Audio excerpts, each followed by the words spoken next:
Henri, Sarah, and James were interviewing former soldiers on their views on the new American Constitution. They had spent almost a year traveling around America. They had gained enough material to write a book, which is what they intended to do. They were weary and prepared to return to Philadelphia.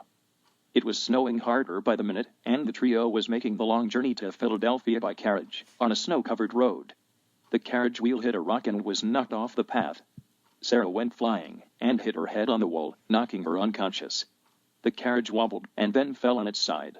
James picked Sarah up, laid her on a blanket, and then took Henri to check on the driver.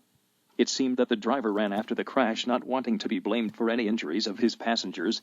James could hardly see through the snow, and decided to stay in the carriage, and attempt to stay warm. Because the carriage was on its side, sitting on the bench would have been useless, so James laid down between an unconscious Sarah and Henri, who had already fallen asleep. He layered blankets on top of them. James panicked. He awoke and shook Henri. Henri stirred. Just 5 more minutes. He yawned and rolled on his side, and James began tending to Sarah. Henri, wake up, we need to get Sarah help. Henri slowly got up and helped James lift Sarah out of the carriage door. Henri carried their blankets and extra coats that they had taken from the carriage. James carried Sarah, who had not yet regained consciousness since the previous night. Her breathing was slow and her pulse weak. James was frightened for Sarah's safety and was eager to find shelter. After hours of walking, they found a house in the wood. James ran to the door, then dropped to his knees, weary from hours of walking and carrying Sarah. Yet he still held her tight in his arms. Henri knocked on the door, and after a few minutes, a tired woman and a few young children opened the door. She glanced at the hapless scene at her feet and hurried them inside. She laid Sarah on a sofa near the fireplace and allowed the boys to warm themselves. The woman, who introduced herself as Mary, began tending to Sarah. James told Mary about the carriage accident.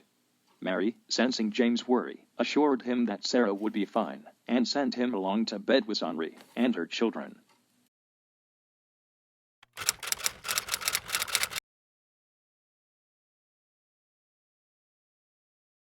James' eyes set as I ran to him because I hadn't seen him for a month. Sarah, he said, and hugged me. I don't know why I missed James so much. Is it possible I have a crush on him? When I came downstairs to make breakfast, James was there with a cup of tea and I smiled, and he smiled too, and I blushed and turned away, and I am so in love with him I wish he loved me back. But then he comes and sits on the couch next to me and holds my hand. Sarah, James asked me while I wrote to my mom, yet I asked, I think like you. I smiled and hugged him, and he pulled me in.